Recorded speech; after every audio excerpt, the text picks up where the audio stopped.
Hello everyone. Previous వీడియోలో మనం third class పరిసరాల విజ్ఞానం గురించి మొత్తం డీటెయిల్డ్గా నేర్చుకున్నాం. ఇప్పుడు ఈ వీడియోలో మనం 4వ తరగతి మొత్తం టెక్స్ట్ బుక్లో ఉన్న క్విక్ రివిజన్ కోసం ఉపయోగపడే పరిసరాల విజ్ఞానం 4th క్లాస్ మొత్తం ఈ క్లాస్లో నేర్చుకుందాం. సో దీంట్లో ఫస్ట్ చాప్టర్ వచ్చేసి కుటుంబ వ్యవస్థ మార్పులు. అంటే కుటుంబ వ్యవస్థ అంటే ఏంటి, కుటుంబ వ్యవస్థలో జరిగే మార్పులు ఏ విధంగా ఉంటాయో ఈ చాప్టర్లో నేర్చుకుందాం. కుటుంబంలో సభ్యులు చేరినా, యాడ్ అయినా, లేదా కొంతమంది వెళ్ళిపోయినా, ఇక్కడ కొంతమంది వెళ్ళిపోయినా మార్పులు చేసుకుంటాయి. ఓకే, మార్పులు అనేవి చోటు చేసుకోవడం జరుగుతుంది. అంటే కొంతమంది వస్తూ ఉంటారు, ఏదైనా మ్యారేజ్ జరిగినా, లేదంటే ఏదైనా అన్ఫార్చునేట్గా ఇంట్లో ఏదైనా జరిగినా కొంత మార్పులు అనేవి చోటు చేసుకుంటాయి. అమ్మ, నాన్న, పిల్లలు మాత్రమే ఉన్న కుటుంబాన్ని ఏమంటామంటే వెస్టి కుటుంబం లేదా చిన్న కుటుంబం అంటారు. ఈ కుటుంబం ఓన్లీ ఇద్దరు, మదరు, ఫాదరు, ఇద్దరు పిల్లలు మాత్రమే ఉంటే దాన్ని ఏమంటాం చిన్న కుటుంబం లేదా వెస్టి కుటుంబం అంటారు. నెక్స్ట్ చాప్టర్లో చూసుకుంటే ఆటలు, నియమాలు. ఈ చాప్టర్లో ఆటలు, నియమాలు దీని గురించి నేర్చుకున్నాం. సో ఇక్కడ కబడ్డీ ఆటలో ఉండే సభ్యుల సంఖ్య ఎంత? 7 మెంబర్స్ ఉంటారు, 7 ఉంటారు. కబడ్డీలో ఉండే సభ్యుల సంఖ్య 7. కబడ్డీ ఆటలో కూతకు వెళ్ళిన వారు వెనుకకు వచ్చేలోపు డెడ్ లైన్ తొక్కుడు గీత తప్పక తాకాలి. సో దీంట్లో ఈ రూల్స్ ఉంటాయి, రూల్స్ అండ్ రెగ్యులేషన్స్ ఉంటాయి. కూతకు వెళ్ళిన వారు డెడ్ లైన్ తొక్కి మళ్ళీ వెనుకకు రావాల్సి ఉంటుంది. సో ఇవి. నెక్స్ట్ కబడ్డీ ఆట నియమాలు. కూత మధ్య గీత వద్ద మొదలు పెట్టాలి. అంటే ఎవరైతే ఆటకు వెళ్తున్నారో వాళ్ళు మధ్య గీత వద్ద మొదలు పెట్టాలి, మళ్ళీ అక్కడ వరకు కొనసాగించాలి. రెండో పాయింట్ వచ్చేసి ఆటగాళ్ళు కోర్టు హద్దు గీతలు దాటితే అవుట్ అయినట్లే. సో మధ్యలో అవుట్ లైన్స్ ఉంటాయి, అవుట్ లైన్స్ తొక్కితే మాత్రం సో అవుట్ అయిన వాళ్ళు కోర్టు వెలుపల కూర్చోవాలంటే ఎవరైతే అవుట్ అవుతారో వాళ్ళు కోర్టు బయట కూర్చోవాల్సి ఉంటుంది. జట్టుకు పాయింట్ వచ్చినప్పుడు అవుట్ అయిన క్రమంలోనే మళ్ళీ సభ్యులు జట్టులో చేరాలి. సో ఇది అందరికీ తెలిసిందే. ఆటగాళ్ళు గోళ్ళు పెంచుకోరాదు, ఎందుకంటే దీనివల్ల ఎదుటి వాళ్ళకి గాయాలు కావడం జరుగుతుంది. కాబట్టి ఎవరైతే ఈ కబడ్డీ ఆటలో ఉండే 7 నెక్స్ట్ ఆపోజిట్ సైడ్లో ఉండే 7 ఏం చేయాలి, వీళ్ళు గోళ్ళు అనేవి పూర్తిగా కత్తిరించుకొని రావాలి. శరీరానికి నూనె లాంటి పదార్థాలను రాసుకోరాదు, ఎందుకంటే జారిపోవడానికి ఆస్కారం ఉంటుంది. కాబట్టి ఇవన్నీ కబడ్డీ ఆటలో జరిగే నియమాలు. ఆడపిల్లలు ఆట ఆడేటప్పుడు జుట్టు పట్టుకోవడం, లాగటం లాంటివి చేయకూడదు. సో ఇది కూడా ఈ ఆటల్లో నియమాలు. నెక్స్ట్ రోడ్డు యొక్క నియమాలు. సో మనకు ట్రాఫిక్ సిగ్నల్స్లో వాహనాలు ఎట్లా పడితే అట్లా వెళ్తే చాలా ప్రమాదాలు జరిగే ఆస్కారం ఉంటుంది. కాబట్టి ఇక్కడ కొన్ని ట్రాఫిక్ రూల్స్ అనేవి పాటించాల్సి ఉంటుంది. రెడ్ లైట్ వెలిగినప్పుడు ఏమవుతుంది, ఆగిపోవాలి. సో మనం ట్రాఫిక్ సిగ్నల్స్ దగ్గర చూస్తూ ఉంటాం, 3 లైట్స్ వెలుగుతూ ఉంటాయి. ఒకటి orange light, red light, green light. So orange light వెలిగినప్పుడు ఏం చేయాలి, రెడీ టు గో అంటే వెళ్ళడానికి సిద్ధంగా ఉండాలి. రెడ్ లైట్ వెలిగినప్పుడు ఏం చేయాలి, స్టాప్ అయిపోవాలి. గ్రీన్ లైట్ వెలిగినప్పుడు మాత్రమే ముందుకు మూవ్ అవ్వాల్సి ఉంటుంది. దీన్ని సిగ్నలింగ్ సిస్టమ్ అంటాం. ఏ సిస్టమ్ అంటాం, సిగ్నలింగ్ సిస్టమ్. సో సిగ్నలింగ్ సిస్టంలో red light, orange light, green light, so ఇలాంటి మొత్తాన్ని సిగ్నలింగ్ సిస్టమ్ అంటాం. నెక్స్ట్ రోడ్డు పైన గీసి ఉన్న చోట మనుషులు దాటరాదు. ఎక్కడైతే రోడ్డు దగ్గర గీతలు ఉంటాయి, సో రోడ్డు పైన చారల గీసి ఉన్న చోట మనుషులు దాటుతారు. ఎక్కడ పడితే అక్కడ మనం వెళ్తే ప్రమాదాలు జరిగే ఆస్కారం ఉంటుంది. కాబట్టి ఇక్కడ గీతలు ఉంటాయి, వైట్ కలర్ గీతలు, దీనినే జీబ్రా క్రాసింగ్ అంటాం. So zebra crossing. నెక్స్ట్ పాఠశాల నిర్ణయ పట్టిక ప్రకారం నెలకోసారి తల్లిదండ్రుల యొక్క సమావేశం, పేరెంట్స్ టీచర్స్ మీటింగ్ అనేది కండక్ట్ చేయాల్సి ఉంటుంది. నెలలో ఒక్కసారైనా తల్లిదండ్రుల సమావేశం జరగాలి. సో ఆడపిల్లలు ఆడే ఆటలు సపరేట్గా ఉన్నాయి, మగపిల్లల ఆటలు వచ్చేసి క్రికెట్, వాలీబాల్, ఫుట్బాల్. సో ఇవి మగపిల్లలు ఆడే ఆటలు. ఇప్పుడు ఆడపిల్లలు కూడా ఆడవచ్చు, కానీ నెక్స్ట్ ఆడపిల్లలు ఆడే ఆటలు అష్టాచెమ్మ, తొక్కుడు బిళ్ళ, టెన్నికాయిట్, వామనగుంట. సో మన టెక్స్ట్ బుక్లో ఈ టేబుల్ అనేది సపరేట్గా ఇవ్వడం జరిగింది కాబట్టి దీని గురించి మనం మాట్లాడుకుంటున్నాం.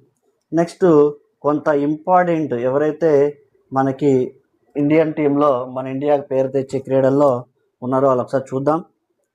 సైనా నెహ్వాల్ యొక్క క్రీడ ఏంటి, బ్యాడ్మింటన్. విశ్వనాథ్ ఆనంద్ ఏంటి, chess champion. Mithali Raj cricket కెప్టెన్గా ఉన్నారు ఒకప్పుడు. మేరీ కోమ్ బాక్సింగ్, కోనేరు హంపి చెస్ ఆడతారు ఈమె, కర్ణం మల్లేశ్వరి వచ్చేసి ఈమె weight lifter, Gagan Narang so ఈయన షూటింగ్లో ఉన్నారు, Sania Mirza tennis, Leander Paes tennis, next Vijender Singh యొక్క క్రీడ ఏంటి, boxing. Next PT Usha is runner, ఈమె పరుగు పందెంలో మనకి క్రీడాకారిణి. పివి సింధు బ్యాడ్మింటన్, సాక్షి మాలిక్ ఈమె రెజ్లింగ్ సో కుస్తీలో పోటీ పడతారు. వీళ్ళు మన ఇండియా టీంకి చాలా గర్వకారణంగా చెప్పుకోవచ్చు.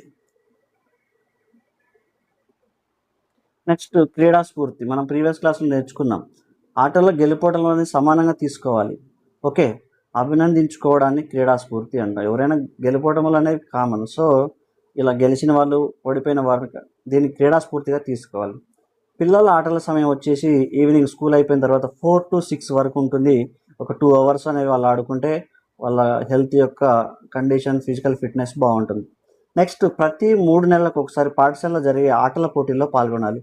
పిల్లలు అనేది ఓన్లీ స్టడీ మీదే కాకుండా కొంత గేమ్స్ మీద కూడా కాన్సన్ట్రేట్ చేయాల్సిన అవకాశం ఉంటుంది. నెక్స్ట్ మన భారతదేశ జట్టు వచ్చేసి క్రికెట్ అండ్ కబడ్డీ ఈ 2 ఆటల్లో మనకి చాలా వరకు మెడల్స్ రావడం జరిగింది, వాటితో పాటు చాలా టైటిల్స్ విన్ అవ్వడం జరిగింది. అదే మన భారత కబడ్డీ జట్టు వచ్చేసి కబడ్డీ ఆటలో బంగారు పథకాన్ని సాధించడం జరిగింది. అది మన యొక్క ఇండియన్ కబడ్డీ టీం. 2021 సంవత్సరంలో మన దేశ క్రికెట్ జట్టు ప్రపంచ కప్ గెలిచింది. అదేవిధంగా ఇది మన ఓన్లీ టెక్స్ట్ బుక్లో ఉన్నది, అది గతంలో ఓల్డ్ టెక్స్ట్ బుక్లో నుంచి ప్రజెంట్ ఉన్న వరకు.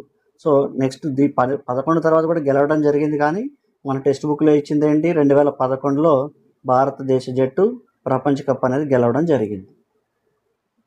సో నెక్స్ట్ చాప్టర్ వచ్చేసి రకరకాల జంతువులు. ద నెక్స్ట్ చాప్టర్ ఈస్ రకరకాల జంతువులు, different types of animals. So ఇక్కడ పక్షులు చెవులు బయటకు కనిపించవు. సో పక్షుల్లో మనం చూసుకుంటే ఈ వాటిల్లో ఎలాంటి ఇయర్స్ అనేవి బయటికి కనిపించవు. చెవులు చేసే పనిని పాముకు చర్మం చేస్తుంది, అంటే వైబ్రేషన్, మనకి సౌండ్స్ అనేవి చెవుల ద్వారా వినబడితే పాముకు వచ్చేసి చర్మం ద్వారా వినబడుతుంది. పాము చర్మం ద్వారానే అలికిడిని, ధ్వనులను గుర్తిస్తుంది. సో పాము అనేది మనకి కింద జస్ట్ భూమి మీద సౌండ్ చేసినప్పుడు అది చర్మం ద్వారా దాని యొక్క వినికిడి గ్రహిస్తుంది. బల్లి, ముసలికి చెవులు అనేవి బయటకి కనిపించవు. బల్లి మరియు ముసలి అనేది ఏంటంటే సరీసృపాలు. ఈ సరీసృపాల్లో చెవులు అనేవి బయటకు అనేవి కనిపించవు. ఏ జంతువులకు చెవులు బయటకు కనిపిస్తూ వాటి చర్మంపై వెంట్రుకలు ఉంటాయో అలాంటి జంతువులకు పిల్లలు కంటాయి. ఎవరైతే ఇప్పుడు ఫర్ ఎగ్జాంపుల్ చూసుకుంటే ఇక్కడ డాగ్స్ అండ్ షీప్స్, గోట్స్, వీటిలో చూడండి శరీరం మొత్తం వెంట్రుకలు ఉంటాయి, చెవులు అనేవి బయటికి కనిపిస్తూ ఉంటాయి. అలాంటి జీవులు మాత్రమే పిల్లల్ని కంటాయి. ఓకే, నెక్స్ట్ పిల్లల్ని నేరుగా కనే వాటిని శిశుత్పాదకాలు అంటారు. సో డైరెక్ట్గా పిల్లలు గుడ్లు పెట్టకుండా పిల్లల్ని పెట్టే వాటిని ఏమంటాం, శిశుత్పాదకాలు అంటాం. శిశుత్పాదకాల్లో మేజర్గా కొన్ని ఏమో అండోత్పాదకాలు అంటాం, శిశుత్పాదకాలు. పిల్లల్ని పెట్టే వాటిని అన్నింటిని ఏమంటాం, శిశుత్పాదకాలు అంటాం. ఏ జంతువులకు చెవులు బయట కనిపించకుండా వాటి చర్మంపై వెంట్రుకలు ఉండవో అలాంటి జంతువులు ఏమంటాం, గుడ్లు పెడతాయి. సో వీటిని గుడ్లు పెట్టి పొదిగి పిల్లల్ని కని పోషించే జంతువులను అండోత్పాదకాలు అంటారు. సో దీంట్లో ఇక్కడ ఏమీ కన్ఫ్యూజన్ ఏం లేదు. పిల్లల్ని కనే వాటిని అన్నింటిని శిశుత్పాదకాలు లేదా వివిపారస్ అంటాం. వివిపారస్. ఏ జీవులైతే ఓన్లీ గుడ్లు మాత్రమే పెట్టి పిల్లల్ని పొదుగుతాయో సో అలాంటి వాటిని ఏమంటామంటే అండోత్పాదకాలు. వీటిని ఓవిపారస్ అంటాం. ఓవిపారస్ అండోత్పాదకాలు అంటాం. జంతువుల చర్మం యొక్క ఉపయోగాలు. జంతువుల చర్మంతో మనకి రకరకాలైన వస్తువులను తయారు చేయవచ్చు. సో అవి ఏంటో చూద్దాం ఒకసారి.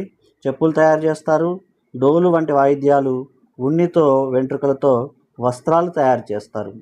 సో మన తెలంగాణ రాష్ట్ర ప్రభుత్వం రాష్ట్ర జంతువుగా జింకను మాత్రం ప్రకటించడం అనేది జరిగింది. సో మన రాష్ట్ర జంతువు ఏంటి ఇప్పుడు, తెలంగాణ రాష్ట్ర జంతువు జింక. మన రాష్ట్రంలో నల్లమల అడవుల్లో జింకలు ఎక్కువగా ఉంటాయి. మన రాష్ట్రంలో ఎక్కడుంటాయి నల్లమల అడవుల్లో, జింకలు మాత్రం ఎక్కువగా ఉండడం జరుగుతుంది. మన దేశ జాతీయ జంతువు, our national animal is tiger. పెద్ద పులిని మన జాతీయ జంతువుగా ప్రకటించడం జరిగింది.